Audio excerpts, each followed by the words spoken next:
This is Dan Schneider, and on this Dan Schneider video interview, I will be talking with three experts on the life and career of Woody Allen in film. They are Vincent Brooke, Peter Bailey, and Alex Sherrimet, and this will begin once we return.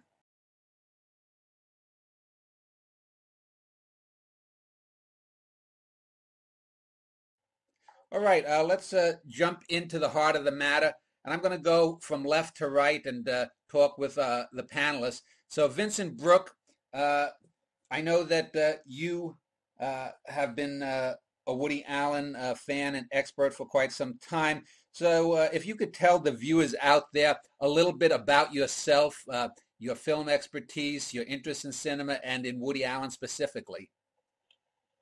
Okay, well, I'm a former film editor, aspiring screenwriter, but career has essentially been in the academic world as a professor at UCLA. I've taught at USC. I teach at a number of other institutions here in Los Angeles, Cal State LA, and Pierce College. I've written, I'm on my seventh book now. 2 books ago was a co-edited anthology on Woody Allen called Woody on Rye, Jewishness in the Films and Plays of Woody Allen. Peter Bailey was nice enough to contribute an excellent piece to that volume. My interest in Woody Allen, I would say, begins not from an academic perspective. I just simply enjoyed his films early on. My wife and me together, we both fell in love together around the time of Annie Hall and key film together for a number of years. As we'll get into later on, there's been a parting of the ways between my wife and me regarding Woody Allen. In fact, she half-jokingly said she was going to boycott my book signings of my recent book. We'll get into how there's been gender gap, especially in regards to Woody Allen since the fall, so to speak, or since the scandal gap later. But then I only became more specifically interested in him in writing the book or editing the book and writing about him for the book. What is the name of your Woody Allen book? Okay, I said it before, but I'll repeat it gladly. Woody on Rye, Jewishness in the Films and Plays of Woody Allen. So obviously, I'm in that text coming to Woody Allen from a specifically Jewish perspective. And I think since then, I've tended to look at him from that perspective, as well as from the perspective of the scandal, as we'll get into later. I see the scandal continuing to affect his work in conscious and unconscious ways. Now, I noticed you had other books based with a Jewish slanted theme. Are you someone who grew up? Where did you grow up? Did you grow up like in the Borscht Belt, or what is this interest in Judaic humor and art? I grew up as a valley boy in Van Nuys, California. Okay. My parents, however, are German Jewish refugees who arrived here on Kristallnacht. Ah. So I'm a semi-child of the Holocaust, and grew up not in a terribly religiously observant household. Went to Hebrew school, got a mitzvah. Did not consider myself religiously either a religious or observant Jew, but a very self-conscious Jew. And so that certainly informed my interest in Woody Allen from that perspective. Okay. Thank you. Peter Bailey, you also have written a book. I'm looking at it on my desktop, The Reluctant Film Art of Woody Allen. Could you tell the viewers a little bit about yourself personally, your interest in film and Woody Allen specifically? Okay. This is me. Yes. This is Peter. Can you tell us a little bit about your interest in Woody Allen and film? Yes. It started one summer when I had sciatica and couldn't get off the floor and could no longer read the way I would normally read.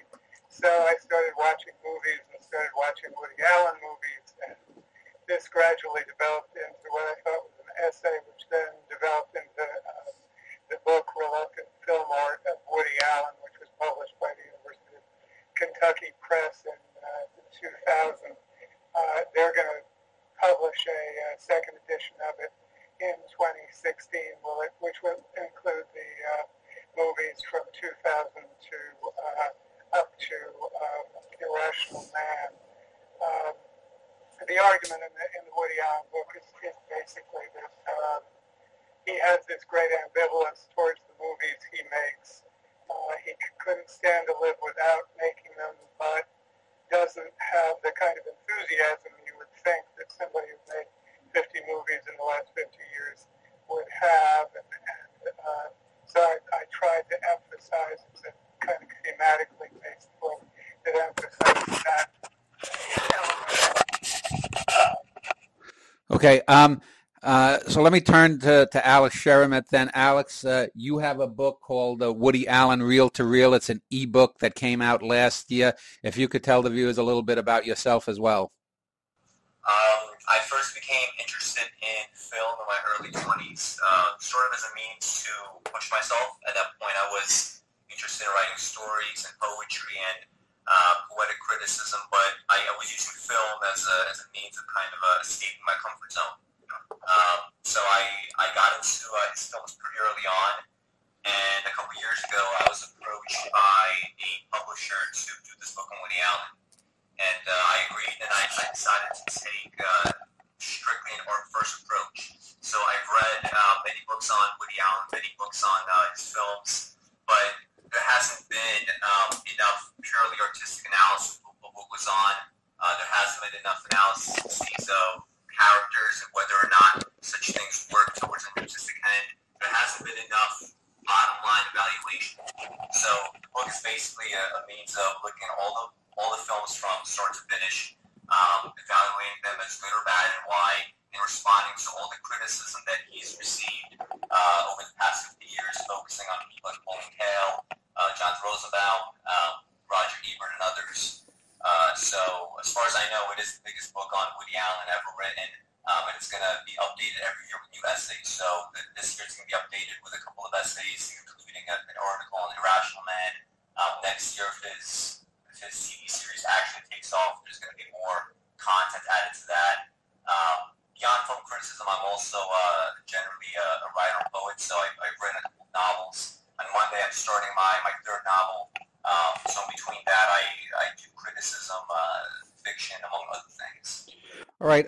Let's turn to Woody Allen before he got famous. Now, he was born, I know, in late 35, and in the 1950s, he wrote for, I believe, Sid Caesar. Do any of you, like maybe Vincent, do you, let me turn to Vincent, I guess, because since we're talking about Jewish humor, let's talk about Woody Allen in the 50s and how he got his start in show business before he became an actor and a stand-up comedian and then later a filmmaker.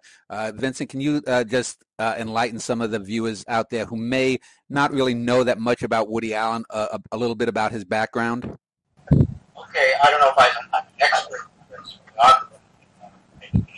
or something, but I know that he was a prodigy from a very early age, writing jokes, selling, appearing in professional music, magic, his magician early on as well. And I'm not exactly sure what happened in the interim before his meet between his Caesar show where he eventually writing Mel's Simon, Larry Kilbar, and others. Then he moved to stand-up comedy and was very successful. Star of the comedy circuit for years. I know I'm jumping over something here maybe wants to fill in.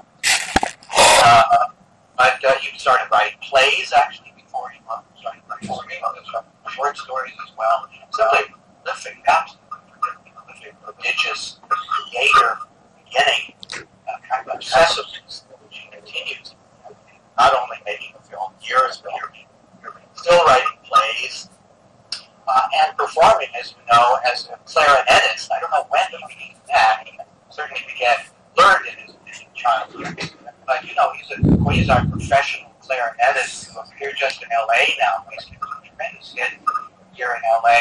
And, as you know, went on the tour. There was a documentary about his Dixie band. Performing in, again, obsessively every like Peter Bailey, do you have any comments about Woody Allen's pre-Hollywood life as a comedian or a gag writer?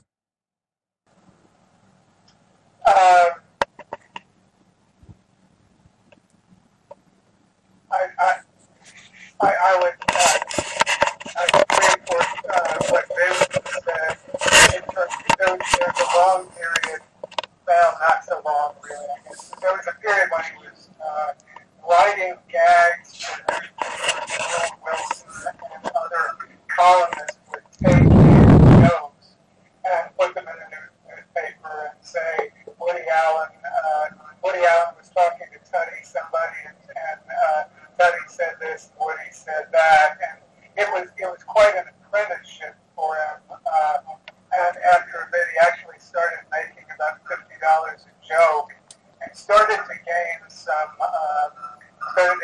confidence in joke writing, despite the fact that he was scared to death about performing jokes by himself, and finally needed to go to, any of us remember the name of the colony and the Catskills that he performed in first. It's referenced in Broadway Danny Rose.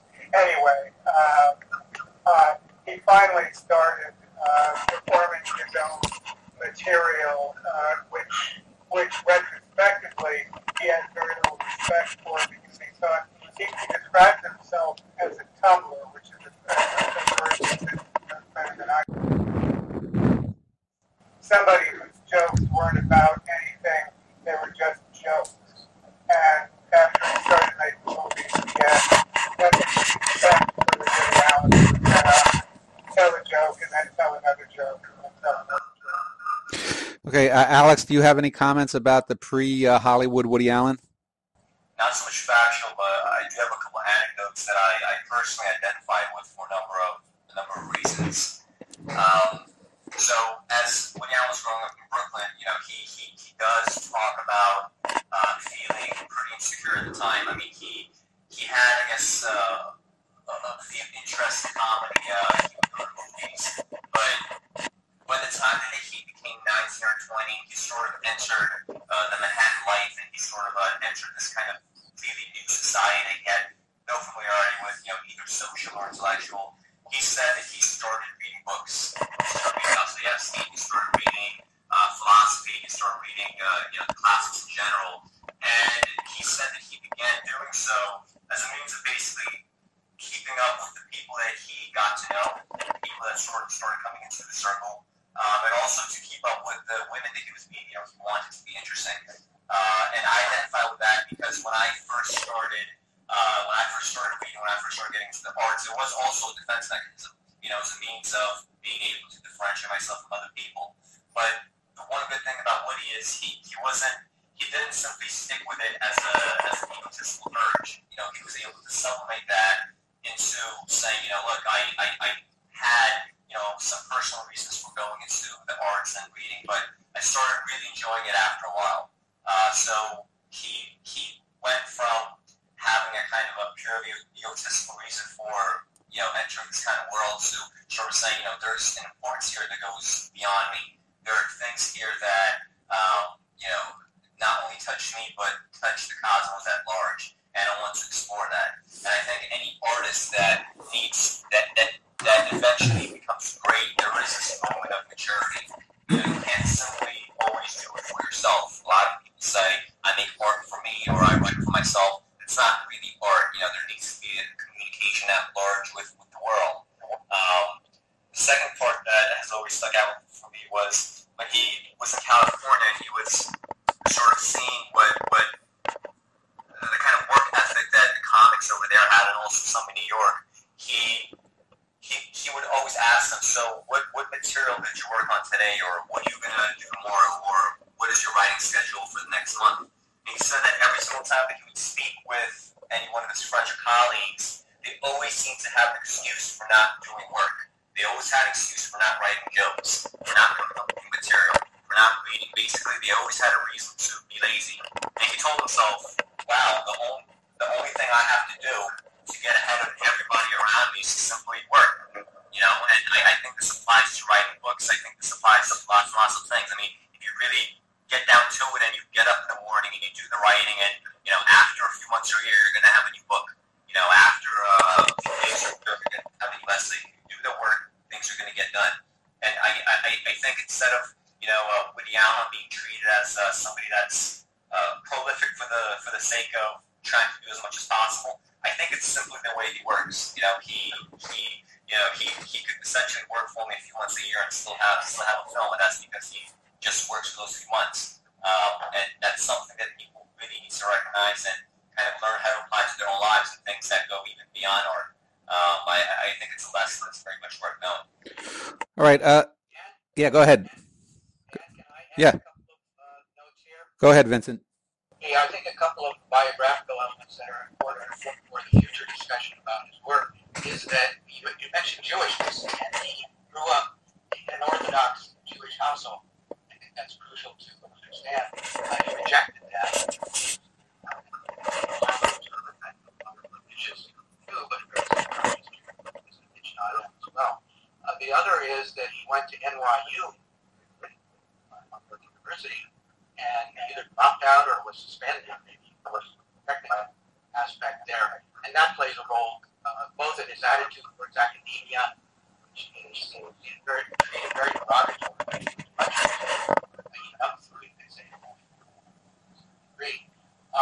and it's actually mentioned in some ways that tie into his own biography in a couple of films. So I just want to bring up those. All right, Peter, do you have a final comment? Do you have a final comment, Peter? My only comment is that I'm not going to be able to comment on what my colleagues are saying because I'm not hearing most of it. If you're getting us, I guess that's okay, but there's not going to be much back and forth between me and Vincent and Alex because I can't really make out what they're saying. All right, let's end this segment then, and we'll in our next segment we'll talk about the first decade or so of Woody Allen film from the mid-'60s to the mid-'70s, and we'll do that in a moment.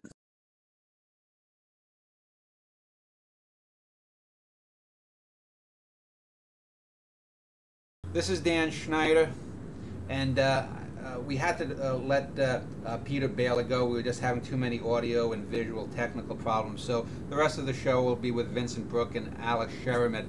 So in this segment, I wanted to talk about the first decade or so of the Allen career, his 1960s entree into film with films like What's New Pussycat, Casino Royale, and the sort of wacky, over-the-top films. So let me just start with Alex, since you did film by film, and then I can have Vincent comment. Let's talk about the early filmic career of Allen. So if you would start how he got into film and his first 2 or 3 films. So he did some work as a writer and actor in films like What's New Pussycat, Casino Royale. He wasn't credited as a writer, but I think it's fairly obvious when you look at the lines that he delivers in his small part that he probably had some hand in constructing that. But his first kind of his own thing was What's New, Tiger Lily. It's basically it's a conglomeration of footage from a Japanese spy film that I guess wasn't doing very well. They got the rights to it. They kind of reorganized it, dubbed it over, and Woody Allen sort of introduces this. And it's ironic because although it's a pretty silly film, it's a pretty kind of thing that he doesn't take very seriously right now. It is pretty much the start of the kind of faux documentaries and mockumentaries that he would go on to later. As innovative as Zelig or a great film that has these overtones of documentary with Husbands and Wives, or later on Sweet and Lowdown. It really was the start of this kind of experimentation. His first official film as just fully credited as himself and something that he feels fully responsible for was Take the Money and Run. And it's, I guess you could call it as the film that begins with the kind of typical Woody Allen gags that would kind of go on for the rest of his career. You had fairly thin characters who were just there purely for the gag effect. You you have these sort of vignettes that eventually coalesce into a kind of a pretty loose narrative. You have a very kind of surprising twist ending in the last 30 seconds of the film that, despite the lightness of the film in general, I think you can make an argument that there's enough moments like that where there's kind of glimmers of something that would happen eventually in the future, something greater, something deeper. But to me, the most interesting films during this time period are probably the ones that were either neglected or just talked about in the wrong way. I don't think people really get Woody Allen as the comic in the wrong way. I mean, if you look at films like Take the Money and Run or Love and Death, Sleeper, people tend to have a pretty good appreciation for it. They sort of understand why it works or perhaps why some parts don't work. And that's because they are just purely gag-driven films. I feel like something like that is very visceral. People tend to understand it right away. Critics sort of get it. Fans rather get it pretty quickly. But when you look at some of his appearances in Casino Royale or his lead in the more writ film, The Front, that's when things sort of tend to go a little bit south. The Front was a film that, although Woody Allen didn't write it, I think most people that are looking at it now, they sort of consider it a little bit like a Woody Allen film. And it's very much been savaged for not being serious enough. People look at it, they want it to be a kind of expose on McCarthyism, they want it to be a very kind of deep political statement, they want it to be something that's very kind of hard-hitting in that sense. But despite what people's desires are for the film and historically what people have expected of, I guess, political movies, the fact is, even if it's not the overt kind of political film that they expected, it has values in a completely different direction. It's a very powerful character study. If you look at the kinds of changes that a character like Howard, who's played by Woody Allen, goes through, or you look at the sort of disease that's present within the Zero Mostel character, Hecky Brown, you start noticing that this is very much a character study. It's simply using politics as a means of exploring psychological depth. And when you interpret things in that way, when you sort of look at a film for what it is rather than what you wish it to be, a whole world of possibilities opens up. You could start really interpreting things as they are. You could start looking at the screen and you start noticing all these little details. I think probably the best moment in the film is near the end when Hecky Brown decides that after he's done giving up his friends, after he's done sort of these things that go against his inner nature, he decides to kill himself. And it's done in a very kind of calm way where he goes into this hotel room, he kind of almost ritualistically calls over Howard, he takes a drink, and then he just very suddenly opens up the window as if he's about to get fresh air, as if he's finally calm for the first time in a long time in his life. And instead of sort of taking in the night, he literally just jumps out, and he dies. And I think you sort of see that bubbling up from the beginning in this character. You see this disease that probably has affected him his entire life. He probably had something within him that would, be liable in creating this kind of behavior from him, but it was never able to come out because he's had a very kind of a plush life. He's had good acting parts, he's had some money, he's had some fame. People sort of liked him, and now when he's sort of at the bottom, this is the kind of person that he becomes. And it's a very kind of subtle change, and you start noticing the little details, and eventually it explodes in this way. Again, the film is a character study. It's not something that should be treated as something purely political when it's not. And when you interpret it in that way, you see, again, all of these possibilities open up. So those are my comments. I'd like to know if anybody has anything to say about Casino Royale or maybe something else about The Front, because I feel like at that period, those two are probably the most controversial pieces of work that he's done up until, I guess, Annie Hall or Interiors. Vincent, what are your comments regarding the first decade or so of Woody Allen's filmic career? And then if you could follow up on commenting on either the two films, Casino Royale or The Front, that Alex had mentioned. Okay, yes, I have much to say about that period.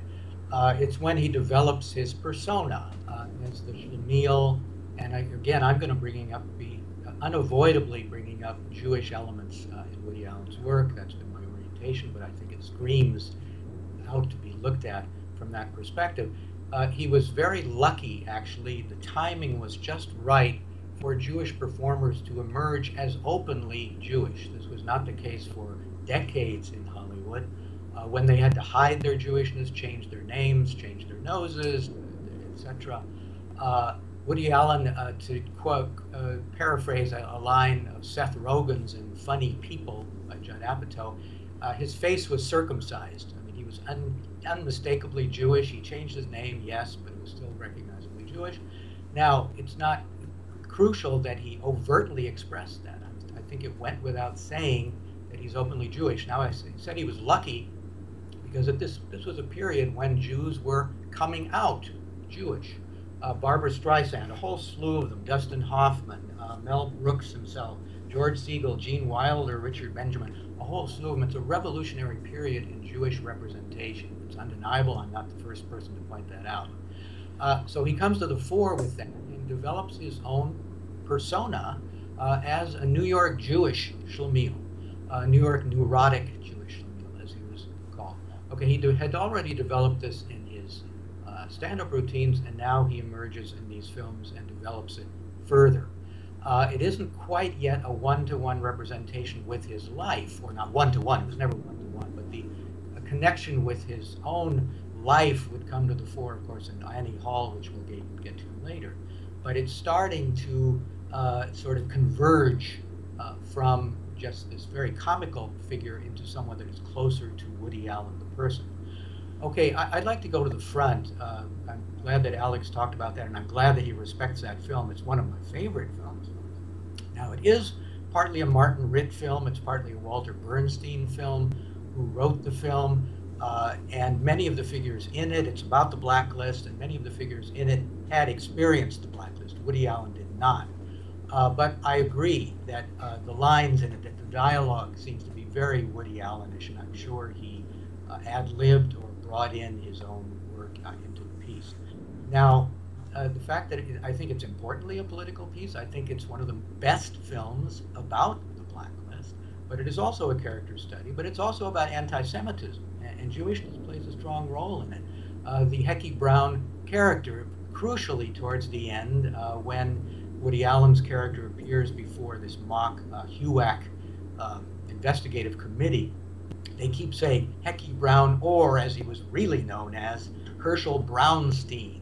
And there's a prominent moment between Hecky Brown and Woody Allen's character where Woody Allen says, "It's okay to change your name. There's no big deal about that." Now, the irony there is, of course, Woody Allen himself changed his name. Okay, and if we go to that scene, that crucial scene that Alex pointed out, the wonderful scene wonderful, maybe isn't the right word because it's about suicide, but it's cinematically simply brilliant. It's a long take, and there is use of off-screen space. And I would argue that Woody Allen, in his later cinematic career, that he did not direct this film, was influenced by that, because we will see that long takes and off-screen space are two of the most characteristic aspects of his work from an aesthetic standpoint, which had not appeared in his work prior to this. He had directed some films before this.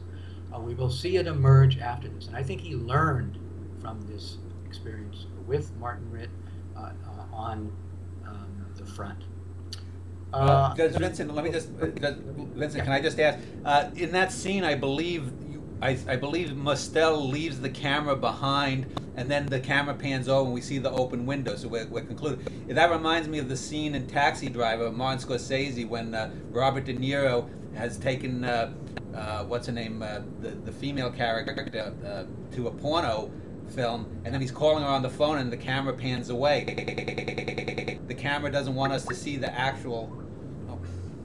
Mm-hmm. The actual event. Okay. Yeah. Well, of course, it was much more powerful, to just hear that whooshing sound as Hecky Brown's character jumps out the window. We just hear that whoosh, and then we pan across to the empty window. It's just tremendously effective and moving. And I would argue against the notion, and I think Alex was hinting at that, it's not a comedy. It's a very dark comedy, and another aspect of the brilliance of it is it starts kind of light, and Woody Allen's one-liners and so on permeate the film, and it gets darker as we go along. It begins to get dark as Hecky Brown goes to the Catskills and has a very unfortunate incident there, almost gets in a fight with someone, and the anti-communist aspect comes to the fore. And then, of course, he commits suicide. I mean, you don't have people die in comedies generally. It's a very dark satire, and it ends on somewhat of a light note with Woody Allen, becoming somewhat of his heroic figure and standing up to HUAC. But I think it's just a brilliant film. And my argument is that Woody Allen learned from it as a filmmaker, and his Schlemilish character was again further developed in it. Now let me bring out a key line towards in the middle part where he starts a relationship with a politically conscious woman who loses her job because she stands up against the blacklist. Can't think of her name now, as an actress, Markovici. Anyway, at some point they break up because she wants to become more radically political, and Woody Allen's character is more interested in his career at that point, doesn't want to jeopardize it by coming out politically. And she says at that moment, and this is really key to what will happen, it's really prescient of what will happen to him after the scandal. She says, "This has been a mistake of mine, not confusing the artist with the man. And I want you to know that I still respect the artist." That could be said for many critics and people after the scandal. They still respect him as an artist, not as much as a man. Yeah. Let me just go back to Casino Royale, because I know I've talked with Alex of this before, and I think that's a film that's kind of unfairly maligned as one of these sort of over-the-top 60s extravaganzas, like It's a Mad, Mad, Mad World, or the What's New Pussycat, or some of the British kind of super comedies that Peter Sellers had already started. I would argue that while it's not by any means a great film cinematically, though, I think it's a far more funny film than a lot of those other films that I mentioned, with the exception of It's a Mad, Mad, Mad World. But I would say, other than Goldfinger, it's probably the best James Bond film, I think, of the 1960s. Would you agree with that, or what is your opinion, Vincent, on Casino Royale? I really haven't seen it in so long, and it doesn't stick in my memory very firmly. My comment on it is that it's part of his period, which is really very parody oriented, which will continue really up through Annie Hall. That's the great breakthrough there, where he's not simply dealing with parody, but dealing more as in The Front, which is not really a fully Woody Allen film, with more psychological elements and relationship elements in a more seriously probing way. For me, it fits into this parody phase of his career that Mel Brooks never got out of, really, which is kind of an easy way out. It can be funny, it can make comments, it can be satirical, but it's not as rich or rewarding, I think, either cinematically or thematically, than his other work or as work in general could be. That's okay. Alex, I know you have called in your book the pre-Annie Hall films, the early funny ones based on the Stardust Memories line. Say from his initial first film, Take the Money and Run, through, I guess it would have been Love and Death was the last film he directed before Annie Hall. Which do you think is the best of those, and why? And do you, what is your take on the public perception of them being the early funny ones? I think it's probably a tie between Sleeper and Love and Death. All right, we've gotten Peter Bailey back, and hopefully his audio and video issues are settled. I was Alex. We had talked about the first decade or so of Woody Allen in film, and we had talked about The Front, and we'd also talked about Casino Royale a bit. Alex was talking about what's been labeled the early funny ones, the films from a line from Stardust Memories. Alex, where did you end off? So you asked which ones are the best from that period. I'd say it's probably a toss-up between Sleeper and Love and Death, albeit for slightly different reasons. With Sleeper, you probably have a bit of a deeper narrative. I don't want to overstate this too much, because there's been a lot written about Sleeper as this supposedly really, really deep comedy. There's all these great deep underpinnings. There's all this intellectual heft. I don't necessarily agree with that. It is still, just like Love and Death and the other early films, it's still a gag-driven comedy. However, there's clearly, you know, intelligence underneath it. There's commentary on you know, human behavior and interactions. There's commentary on human values and the sort of things that people, you know, say, for example, are good for you turn out to be bad for you, and vice versa. You have Dan Keaton playing a very interesting character named Luna, who's this kind of I guess upper class literati, but she's in the society that has been pretty much wiped out, so they don't have much of a history to go by.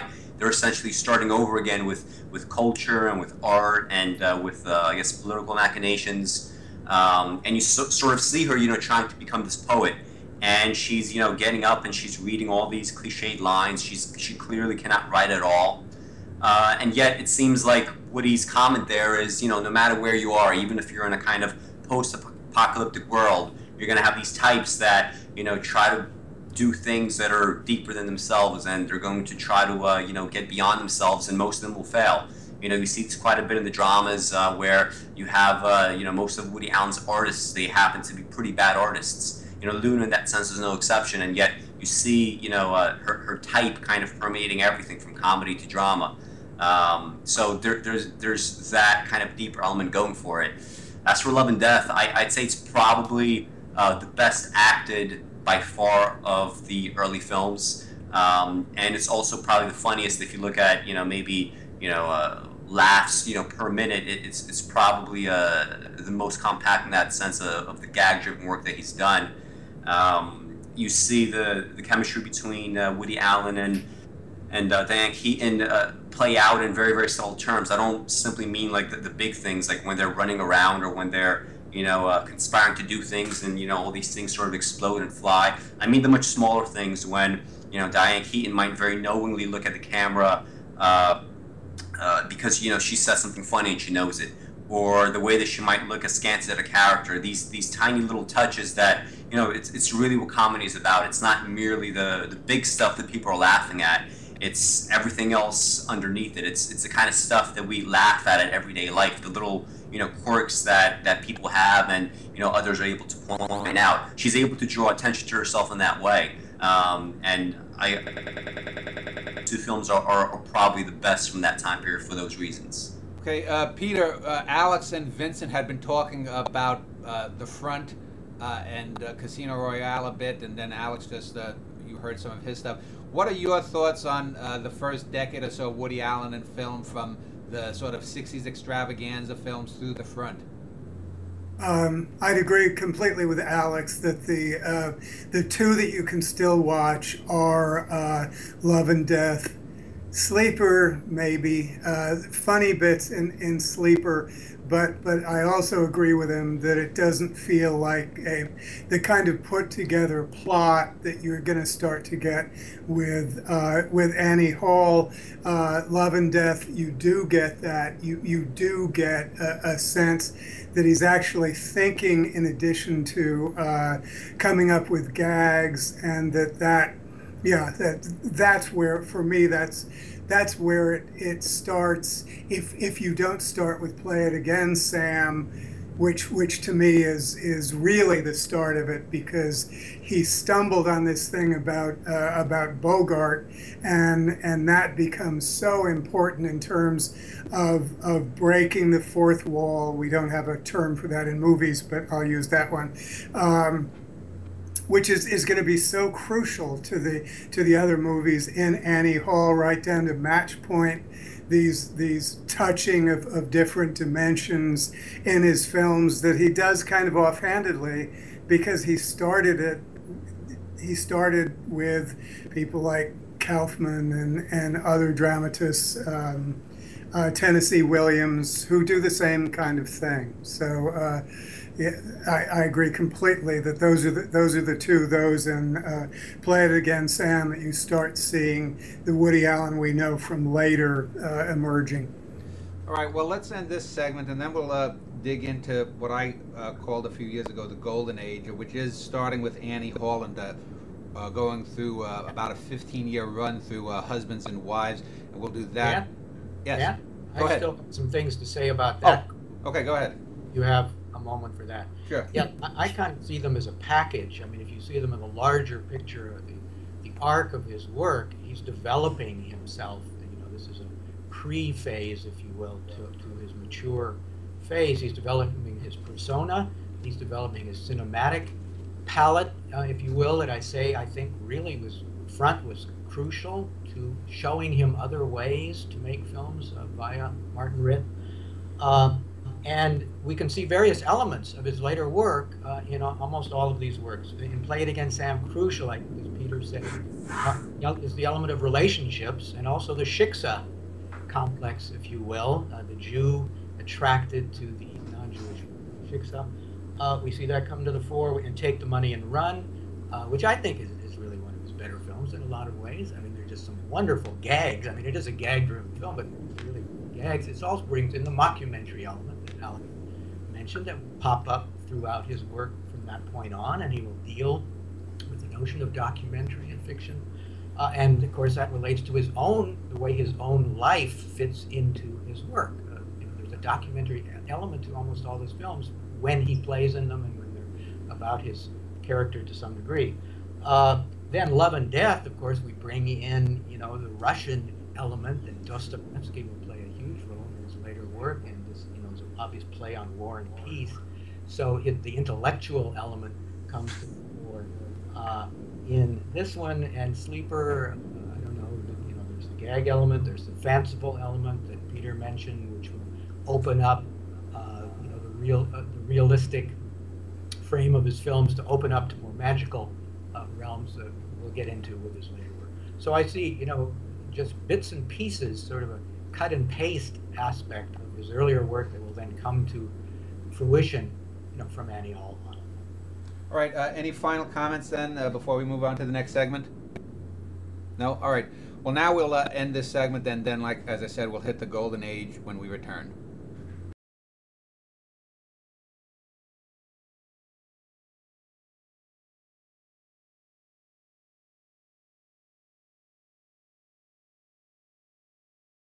All right, I want to talk now about what I consider sort of the golden age of Woody Allen. Like many artists, he has a peak, and I think his peak was probably from '77 with the start of Annie Hall, and probably lasted till about 1992 with Husbands and Wives, and in the 15 or so films then, there's really only maybe 2 or 3 films that are really mediocre or less. The rest of them are either very good films, excellent, or, right up there, I think, in the pantheon of American and world cinema. So, obviously, Annie Hall is the one that most people default the Allen film. Let's start with Peter this time. What is your opinion about Annie Hall? Do you agree that with most people that it's his best film, or do you think it was just sort of an entree into better stuff to come? The only thing that complicates calling it one of his best films is the role that Ralph Rosenblum played in helping him to cut it to a film that actually made a certain amount of sense, as opposed to having, I can't remember, Kierkegaard playing basketball against whoever else, and all that wonderful stuff that was in it, but which Rosenblum helped him cut it down to a film that did make dramatic sense. Does that undermine it as a wonderful film? I don't think so, but it looks as if it was a good thing that Rosenblum was there to work with him on it, because it did turn into an absolutely wonderful film once you get some of that out, but leave some of it in, of the three of them going to visit a party in Brooklyn of his childhood. Those things worked perfectly well. Some of the other stuff seemed to be too far out even for early Woody Allen, and it seems to me a stunningly good film, and a film that said, okay, this guy's here, and he matters. You mentioned Rosenblum. This was also the period where Woody Allen first started connecting with a lot of other collaborators like Gordon Willis, that Sven Nykvist, some musical soundtrack people that really, I think, amped his films up. Who of his collaborators that started from the Annie Hall period. Who do you think was the most influential in taking him from a gag-driven filmmaker to someone who could make coherent, diegetic sense in his films?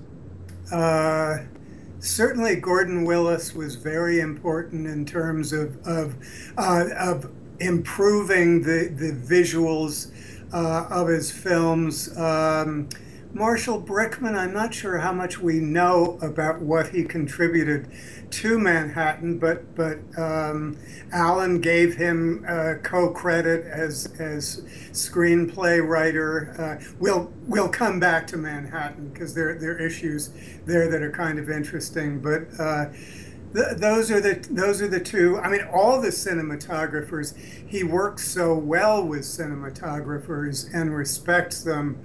I happen to be working a little bit on Stanley Kubrick at the moment, and that couldn't be more different in terms of Stanley Kubrick simply wanting to be his own cinematographer and not paying attention to Mehdi or the other cinematographers. This isn't the case with Allen, who respects the cinematographers he has and I think learns from them. Vincent, how about you? Starting with Annie Hall, what's your thoughts about sort of the metamorphosis of Woody Allen, gag-driven filmmaker of the previous periods, and then into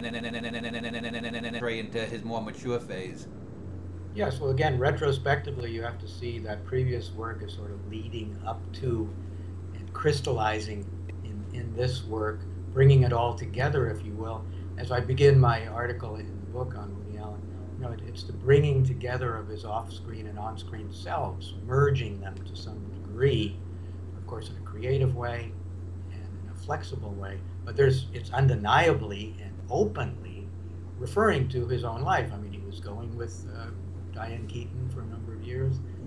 He plays a comic writer in the film, and so on. There are these obvious intersections with his real life that are now unabashedly coming to the fore and contributing to the richness of the film.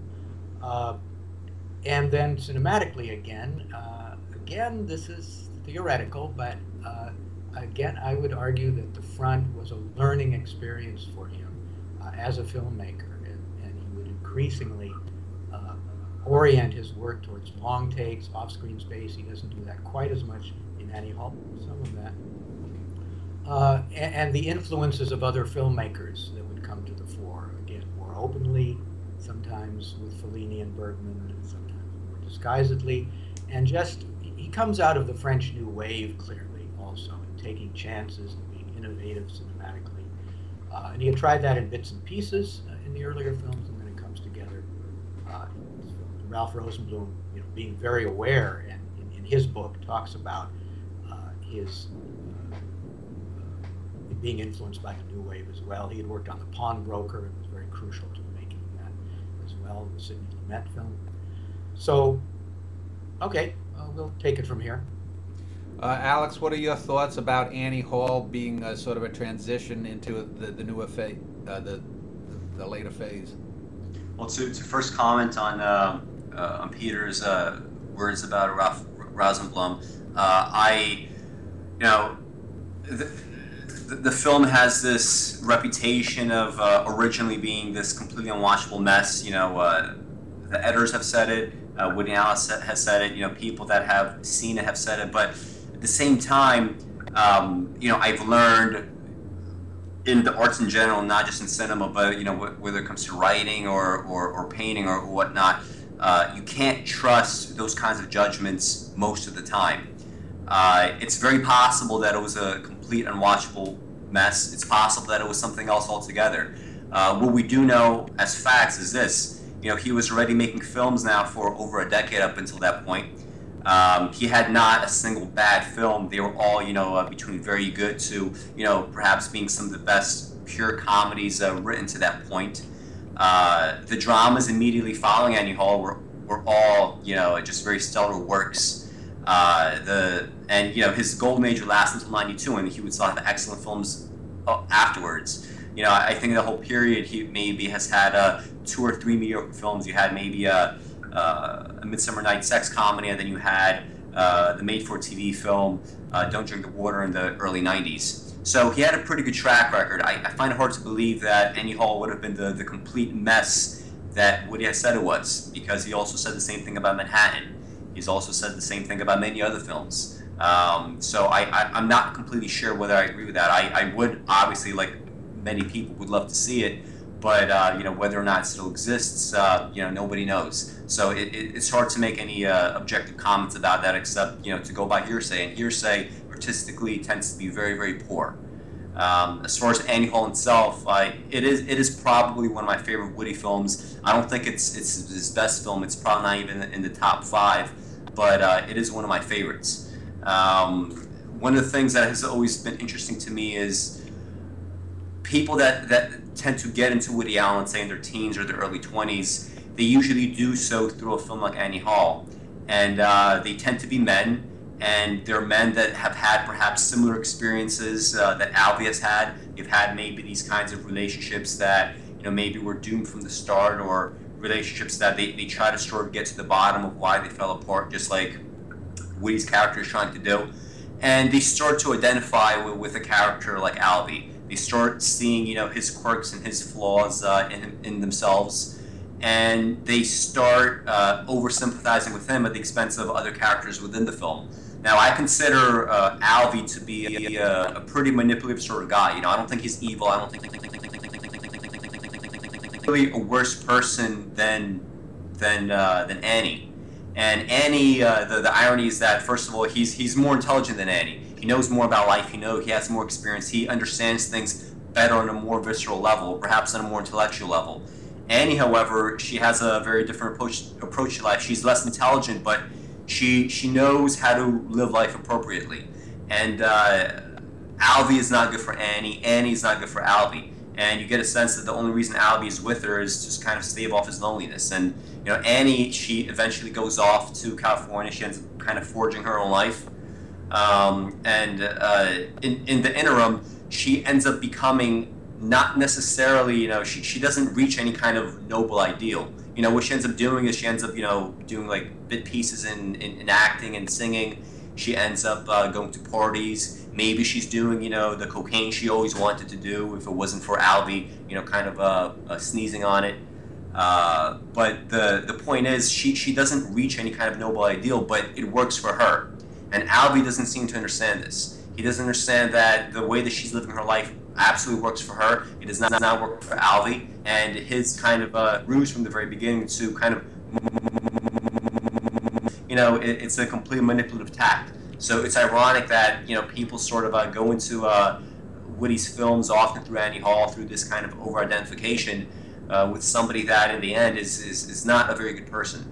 And the fact that Woody Allen was able to construct a person that is not a good person, and yet he's still so likable in another sense, and he's so well sketched, that's a real credit for him. Some of this technique that Woody often employs in his films, where he has characters that are less than stellar individuals, and yet you still put a lot of emotional investment into him. It makes me feel like it's very similar to the sort of thing that happens in Kubrick's Clockwork Orange, where in the end, Alex, when he's kind of forced to kind of go against his inner nature and become a completely different person, a person that is a complete villain up until that point, he becomes a kind of hero. You start to root for him. You start to root for him despite his evils. And again, that's a credit to the strength of the writing that you're able to do that. You, as a human being, you're not supposed to emotionally identify with these utter villains. Not that Alvy is a villain, but the point is, there's this subtle thing going on where, despite all these problems, you still are part of his narrative, and you want to see the best work out for him, despite kind of all the visual evidence right in front of you, saying how wrong you are for wanting that. So I've often found that very interesting about Annie Hall, and I haven't heard many people talk about that angle, but I think it is very much a clue to what happens in later films, especially Manhattan, where you have it's not just like before you go on, Alex, I want to go sort of the thematic differences throughout the different films, because it seems to me in that period there were what Allen himself called the novels on film, which would have been like Annie Hall, Manhattan Interiors, Hannah and Her Sisters, Crimes and Misdemeanors, Another Woman, Husbands and Wives, and then there's sort of the one-off films, the Midsummer Night's Sex Comedy, the Broadway Danny Rose, the Radio Days, the Alice Night and Fog, I believe it is. Shadows and Fog. Shadows Shadows and Fog. Night and Fog was the documentary. So let's talk about sort of because Alan seemed to be doing maybe one or two films of each in a row and then go back. He seemed to seesaw back and forth in this era. Let me start with Peter again. He seemed to do these heavier dramatic novels on films, and then he'd do sort of a little funny comedy like Purple Rose or something like that. Do you think that was a conscious choice, or how do you compare those two sort of types of films in that major period? Well, he's argued since then quite insistently, and I guess I'm convinced by it that you have to make the film you want to make. And sometimes, yes, he's going to go back and forth from comedy to drama, but sometimes there'll be two comedies in a row. I think he really does. His complete indifference to audience really allows him to do that, and I think he has done that quite conscientiously to make sure that he's making the movie he wants to make. We'll talk about the impulse behind that later, I'm sure. It does seem to me that after Interiors, he's gonna is that Midsummer Night's Sex Comedy. Yeah. Sex Comedy is next, and No, no, not after Interiors. No. Well, no, Manhattan, but It's like 81, 82. okay, And I'll get into the next film after that. okay, all right. Okay. Yeah, Okay. I don't want to cut you off there, Peter. No, I'm fine. Yeah, I mean the key film in this group, this first half dozen films or so from Annie Hall on, for me, is Stardust Memories.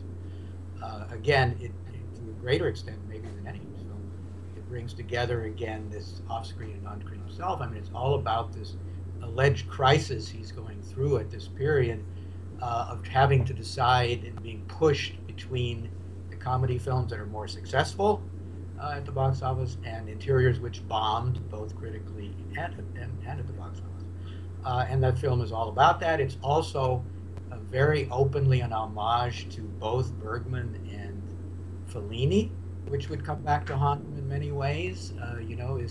As one critic most damningly put it, he simply Xeroxes other filmmakers, which is absolutely absurd. He pays homage, as many other filmmakers have done, to good effect. But he's dealing with this issue that I think would continue with him, and I think it is a serious issue, which way he wants to go.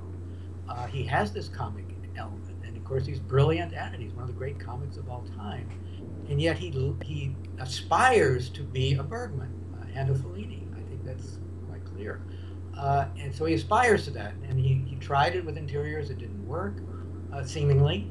Maybe Alex again will contradict us on that, but he would eventually, I will argue, this is flash forwarding a little bit, but with Match Point and Cassandra's Dream, he will finally achieve it, to make serious films without himself in it. He has to eliminate himself because he always brings in a comic element. But he was able to make successful, serious films that he's continued to make. I would say Jasmine is another good example of that. Professional Man, I'm not so sure. I know we're jumping forward a little bit here, but I think this is a very real issue in his makeup, the series versus the comic. And in certain films like Crimes and Misdemeanors that we'll get into, Hannah and Her Sisters, combine the two very effectively, I think, which is another way to go. But I think he was ultimately aspiring to be a serious filmmaker and to be taken seriously as a serious filmmaker. Alex, Melinda's another example. Which? Melinda and Melinda is a good example of him becoming very self-conscious about comic versus tragic, and that's how interested he is in it. Yes. Alex, your comments on the two different types of films, the novels on film versus the smaller themed films? I mean, he's always said that he needs a kind of a break and a breather. I mean, I'm not sure to what extent he himself truly believes that the work that he's done is not very worthwhile. But assuming that is correct and that's what he truly feels, he probably does need a breather from doing something that he purely enjoys to something that is a bit more serious and difficult and just much harder to put together. He kind of dismissed a film like A Midsummer Night's Sex Comedy from the very beginning. He said, I just have to do this like very small thing as a kind of in between. I never really took it seriously, and I mean it in that case at least it shows.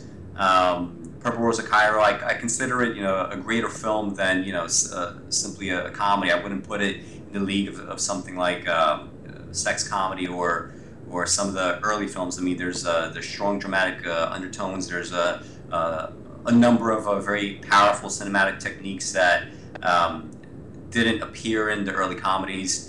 But in general, I mean, I would interpret his desire to do some really small films that he just doesn't believe in from the beginning as a means of just, I feel like I have this idea, I could put it down, it would be better probably than most people's execution on this front, so why not do it? And, that gives him something to do for 3, 4, 5, 6 months, and then he works on something else entirely. But I again, even in some of the Shadows and Fog, which I think he doesn't really think too much of, and most fans, I think, even they sort of see it as like, oh yeah, he did that weird black and white film in the early '90s. There's many interesting things happening there. There's things visually going on that you don't see in other Woody films. There's things in the writing that he didn't quite do up until Shadows and Fog. There's just a number of really interesting techniques that even in the small films, they're definitely worth watching for that reason, despite Woody's feelings on the matter.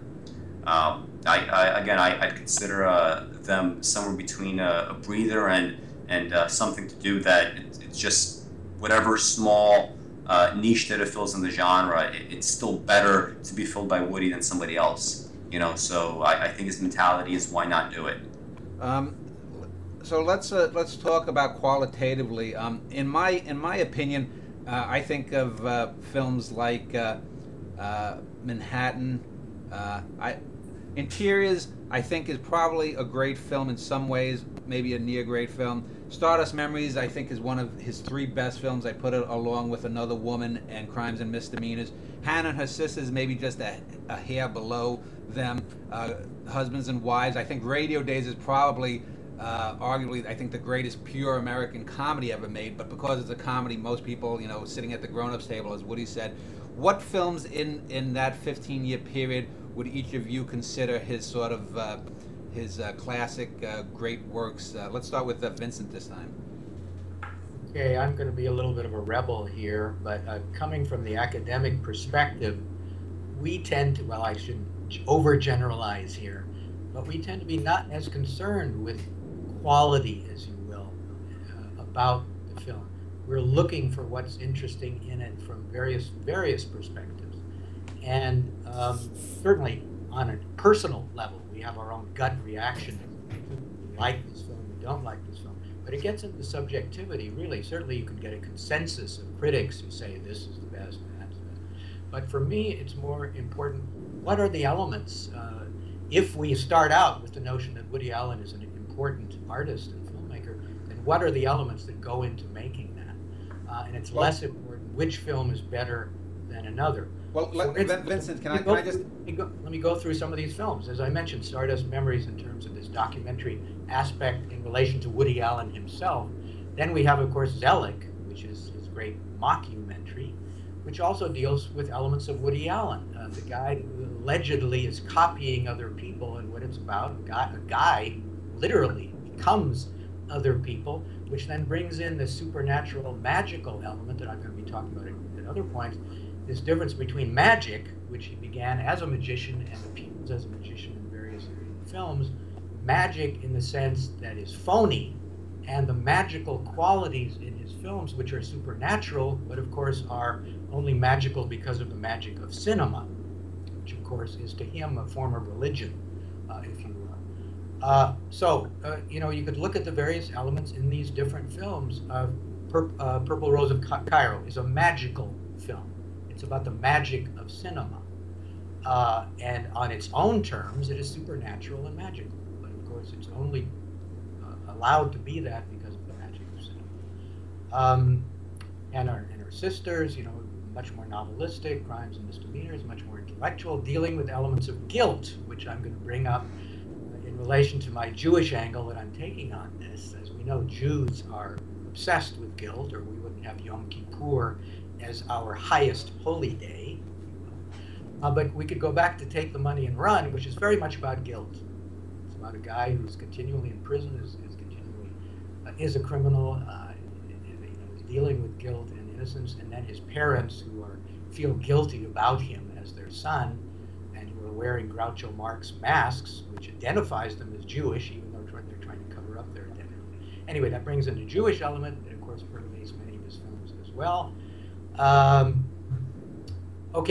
So I'm kind of not answering your question there, but maybe giving a different angle to how Woody Allen's work can be perceived. Well, I wanted to ask you though, because you made this, you stated about starting with the assumption that Woody was a great filmmaker, but clearly to make that assumption, you have to make an objective assessment of him, because no one really, we wouldn't be doing the show about, say, a Poverty Row filmmaker from the 1930s,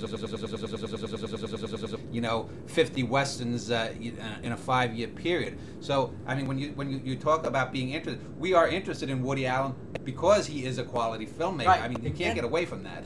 Again, it becomes subjective, and also for all of us who have lived through watching films at various times and various periods of our lives, we know that films have lives of their own, and we experience them differently at different times. They are experienced differently because the times have changed. So it's very hit and miss and very flawed, I think, to try to discover, maybe in retrospect, going back, how do these films hold up? But that's another question. How well does a film hold up compared to how important it was at its time?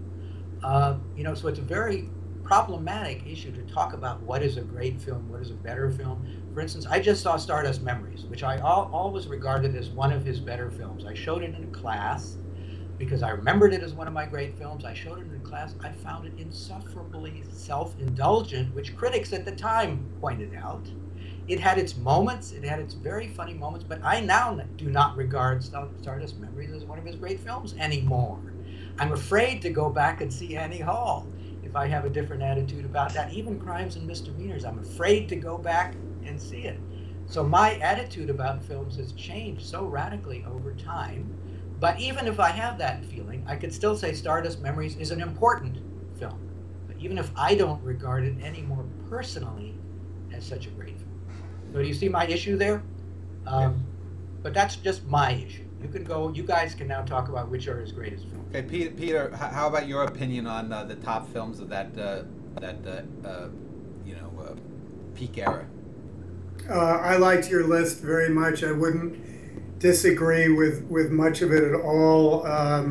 Stardust Memories, if it gives me problems at all, it's if I'm going to teach it, do I have to also teach 8½? That is the movie that I can't watch, but Stardust Memories is so important in terms of the ideas that it introduces about his relation, that filmmaker's relationship to the audience. I love the fact that at the end you have no idea who's talking to whom. Are they actors, or is it Woody Allen? The way he handles that is so perfect. Purple Rose may be my sense of his most compact and beautifully structured film. Husbands and Wives is part of the culture of its time, but the use of the handheld camera to make that work is wonderful. Crimes and Misdemeanors, I think, is a great film. I don't agree with him that he should have cut out the cliff part. I think Yeah. those are balanced perfectly in that movie. That okay, go make Match Point. You will make Match Point, and that will be wonderful in its own way. That movie was made to have the crimes and the misdemeanors, and the Alan character lives in the realm of misdemeanors, and that can't be changed. I just thought that that was brilliantly put together. That he could do all that in an hour and a half is just stunning. So those and Radio Days. I like your description. What a great comedy that is. It really is. And I think it's an improvement on Amarcord. It actually, and I want to get into Woody's repetition throughout his own films and other filmmakers in a moment here. But if you have any final comments, then I'll ask Alex for his opinion on the. Go ahead, Alex. Alex, go ahead. Well, just first a question for Peter. I read one of your books, The Reluctant Film Art, maybe about a year ago. I'm not sure if it was you or somebody else, but did you revise your opinion of Stardust Memories? Because from what I recall, I think you had a fairly ambiguous take on the film, but then again, that was well over a decade ago. The only reservation I think I had is that the movie is so complicated to try to explain to somebody else. Other than that, given the fact that I think I do have an understanding of it for my own purposes, I think it's wonderful and great, but it's been certainly hard to sell it to students. Vincent's experience and mine, I think, are the same, that they just don't know where they are, and they don't know whether there's debates or not, for the reasons that I think you summed up very nicely, Alex, that there always is a level of irony about his characters. He's had that from the beginning. And so, yeah, if I have a reservation, it's only that the complexity of it. Otherwise, I think it's a stunning movie. If I could chime in here, and to counter what I said about not wanting to go into what are his great films or not, I would simply say what are my favorite films from a personal perspective. And I think I agree with Peter that Radio Days is just a wonderful film. I show it in my classes all the time. It's inexhaustible. I love it as much today as I did last time. And so do the students. They applaud at the end of that film. I think also an underrated film, which I like very much, is Alice. I like Alice very much. Supernatural films, again, a magical film. It's about the magical potential in life that cinema can make real. And again, Mia Farrow is wonderful in it as the Schlemielish type character. We can get into that as well. Woody Allen as the Schlemiel, and then as surrogate Schlemiels. So there's a whole legion of them. And I would argue that Mia Farrow played Woody Allen type in films that he doesn't appear in. So those are two of my favorites. Radio Days and Alice. And Shadows and Fog, by the way, I agree with Alex, is an underrated film. Certainly if you look at it from a Jewish perspective, and as a prefiguring or foreshadowing, so to speak, of the scandal, because here we have Woody Allen playing a guy who's falsely accused of being a serial killer, falsely accused, but has to run for his life to avoid it. And again, we have magic that comes in there as well. So yes, I think that's an underrated film. Okay, Alex, your comments on the Golden Age films? Well, before I get into the films, I have a couple of general comments. I was surprised, Vincent, that you said that as an academic and perhaps even as a film goer, your number one concern is not really evaluation. You don't really look at things from that perspective. But you did mention, for example, that The Front, was a really good, subtle film. I mean, that takes some level of objective argumentation. If you think of something as in any way nuanced, you have to be able to bring up evidence, meaning things that are actually within the film and not things that you imagine. They're actually there. So when it comes to criticism, I do consider evaluation to be key, and that's because you can take evaluation and branch off of that into basically a multiplicity of directions. And ultimately, when you look at the works of art that have survived over time, with some exceptions and some lapses, they do tend to be better than bad. That's not the case, obviously, if you look at in contemporary times, whether it's contemporary or Rome or contemporary America, or contemporary, Greece, if you were around in, 500 BC. But when you look at things in the long view, the works that survive, they do tend to be good. Critics are able to understand what this good is and perhaps prop them up. That's going to allow culture to sort of be affected and afflicted by these works in a positive sense much more quickly. I mean, think of how different literature would have been if a book like Moby Dick, instead of being allowed to permeate culture in 1920 or 1930, if it was allowed to do so in 1851 when it was first published. If the kind of ignorance that surrounded its publication wasn't around, you probably wouldn't have had the kind of bad experiments in form and the kind of silly needs that authors felt in the 1910s or 1920s that are now more or less forgotten, because you had that kind of experimentation already going on, and it was unsuccessfully. That could have been a model. I very much think that a critic's role is therefore to prop these models up and to show exactly where they can teach the rest of the world in terms of art and other things, so that culture could keep plugging along and moving forward. That said, I consider the best films of the time period to probably be Manhattan. Stardust Memories would be my #1 film from the time period. Another Woman, Crimes and Misdemeanors, Hannah and her sisters, Husbands and Wives. Although I think you could make also really good arguments, as Dan said, for Radio Days. I also consider it probably the best pure comedy, because it's not just a comedy. It's not so much that it has these dramatic underpinnings, although it does. It's much more so the fact that as a narrative, everything has a kind of complete closure, and it's a very satisfying closure. It's not the closure that you would get necessarily in a really dramatic film, but it's closure that makes absolute sense for this kind of comedy. To, I guess, comment on what was said about Stardust Memories, I think it's like 92 minutes long, compared to Fellini's 8.5.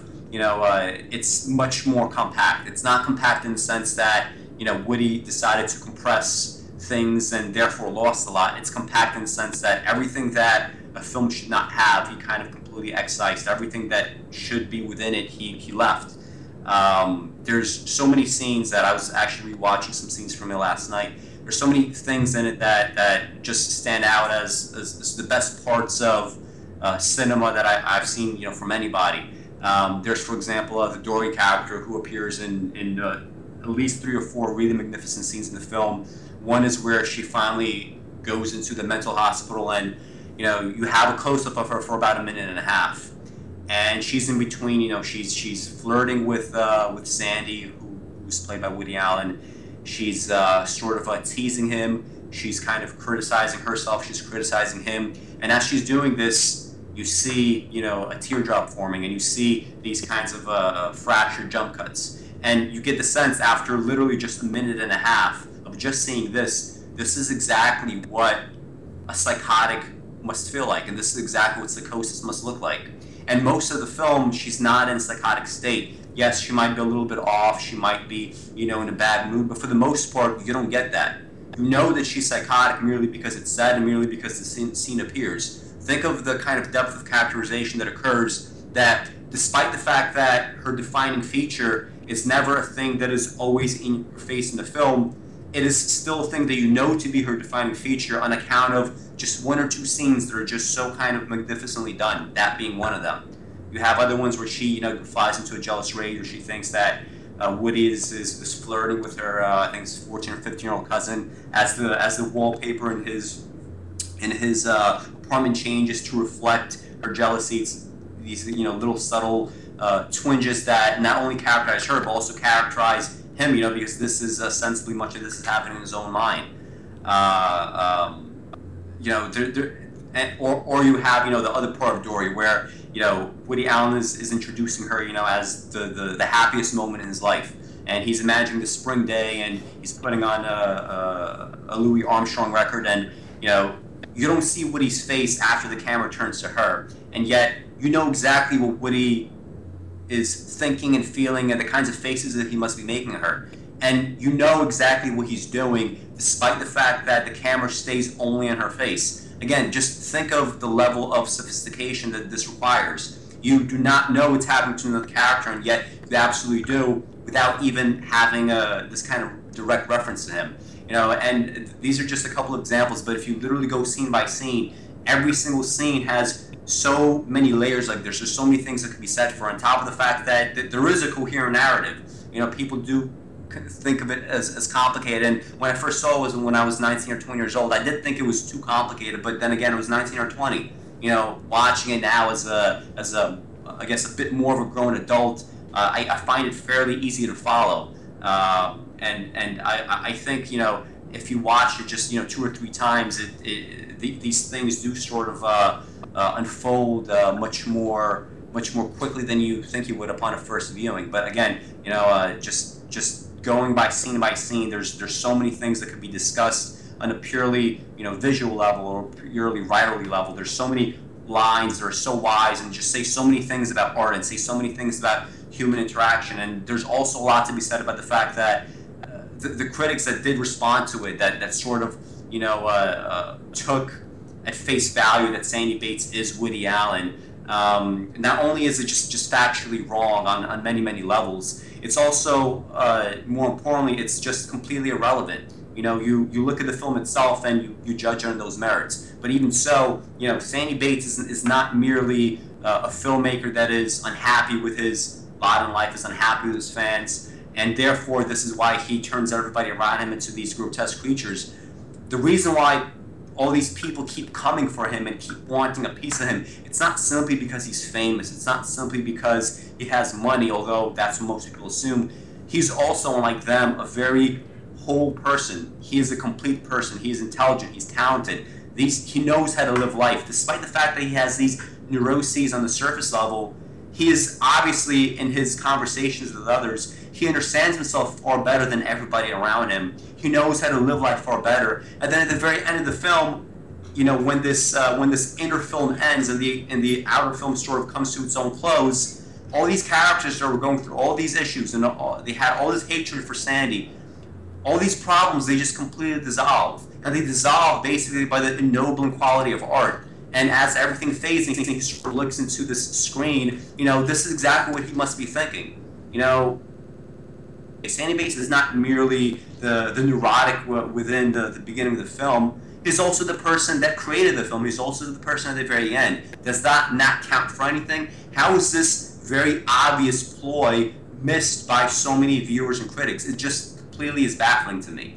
Well, Alex, let me end this segment about the golden age with getting back to Vincent talking about biography, because really this golden age ended with the last film that I consider part of his golden age, which would have been Husbands and Wives, and that was widely misinterpreted as, you know, part of the Soon Yi and the personal scandal. So let's talk. Let me start with Vincent, since he brought it up, and he seemed to be the most eager to talk about it. Let's talk about the scandal that ended sort of that in the early 90s there with Mia and Soon Yi, and then the allegations of abuse, and then how that was either correctly or incorrectly interpreted or interpolated into reviews for Husbands and Wives. So Vincent, if you want to talk about the scandal in Husbands and Wives. Yes, well, you know, I don't see how you can fail to see it in some relationship to what was really going on. Again, how relevant that is to interpreting it from a cinematic standpoint, from an artistic standpoint. You know, my point about evaluation is not that one shouldn't evaluate. One can't help but evaluate. And as an academic, one has one personal feelings. One tries to be more objective in various other ways. Just tried to problematize the notion of evaluation.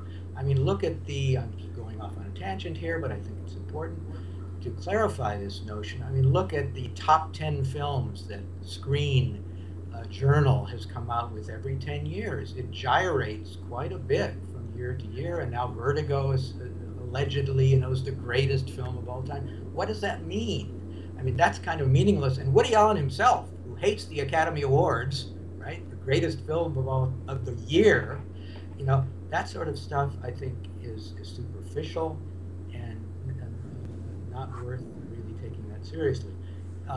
Again, we change our opinions about films from year to year, and even across centuries. Look at how critics have raised certain artists to the pinnacle of the pantheon one century, and then the next they're down at the bottom again. I mean, that sort of thing is irrelevant. We look at what's interesting at a certain moment, and at another moment it may not be so interesting again.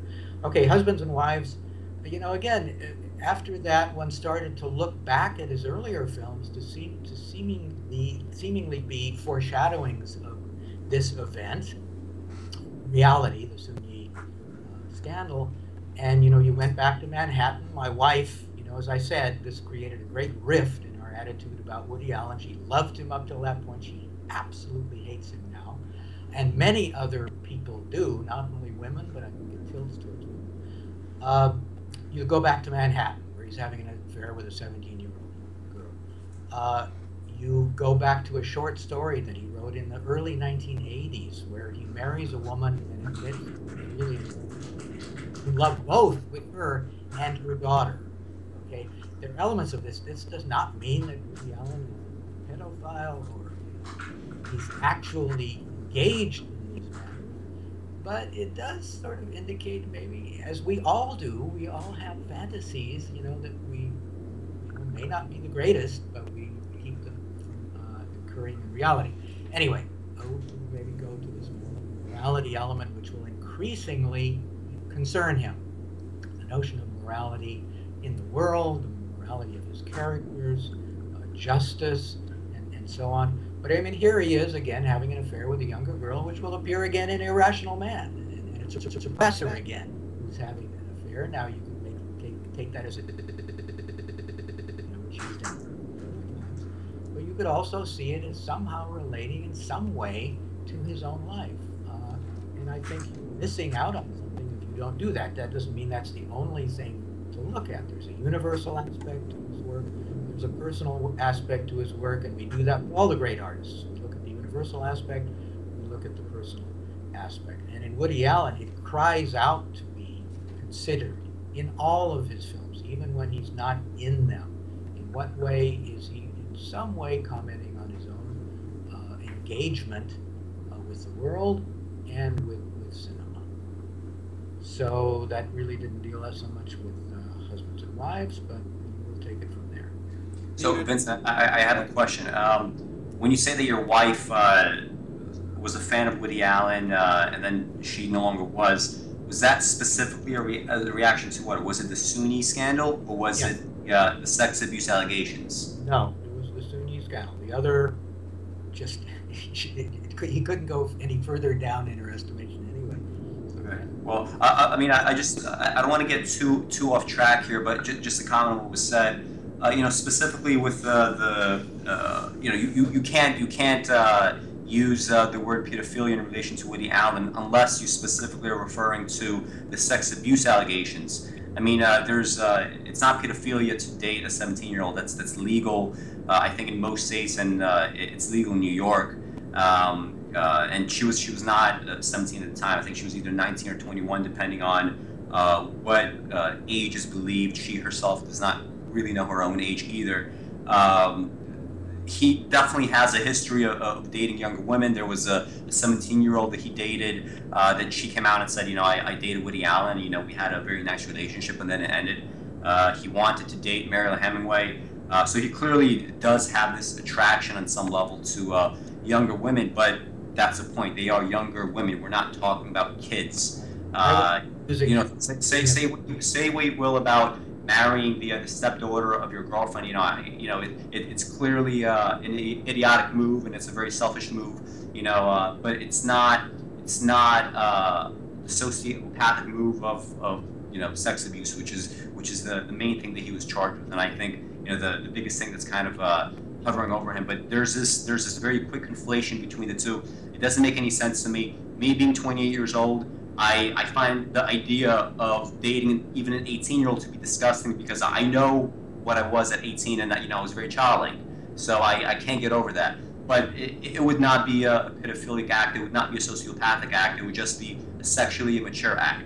And you see this all the time. You see guys in their 30s and where he's cruising through college campuses that want to, pick up, 19-year-old girls to fuck, but it's not sociopathy. It's just personal maturity. They're just fucking losers. And Woody Allen maybe in that portion of his life might be a bit of a loser, but anything more than that, I think is too much of a conflation. I certainly wasn't accusing him of that. In his films, of course, if a professor has an affair with a younger student, that's another matter. Peter, let's get back to it. I wanted to just get your thoughts on the husbands and wives and anything about the scandal possibly being conflated. Peter. I tend to stay away from the thing I tell my students you cannot do is you can recognize autobiographical elements. You cannot extrapolate from autobiographical elements to autobiography. I don't know what parts of it were particularly relevant to the actual circumstances. I do think it's interesting that the end has Woody Allen, the Woody Allen character's name, I'm not remembering at the moment, all by himself saying, "Is this over? Can I go now?" The ending of the movie is completely ragged because the movie is ragged, and it's suggesting that there are times in life when things get ragged, and if you tried to put a nice, neat bow on it, it would be completely dishonest. So it does seem to me a film that hits at the hard parts of all of us that we don't want to admit, but they're certainly there, and for that reason, I think it's a very effective film. However we see it in relationship to actual events. Okay. I would add that it's crucial, again, in Allen's work, that critics saw it as reflecting what was going on in his life, because we can't reiterate too much, Woody Allen is continually using his life as creative inspiration for his work. So whether he agrees with the fact that he's guilty or not, which I don't think he agrees with, certainly from his statements, he's still using it as fodder for his work. If will, as the unfairly wrongness of it, which again, if we go back to Shadows and Fogs, was all about something being falsely accused, as a Jew, importantly as well, and I think that's important. And that's part of his autobiography, but he's universalizing it in terms of the Jewish predicament, the element of guilt, which again will obsess him in his future work. Okay. Any final comments from any of you on this? And as I want to move on to the post, the last, say, quarter century or so. No? I'm fine. Okay. So we'll do that. We'll talk about Woody Allen from Husbands and Wives till the current, and we'll do that in just a moment.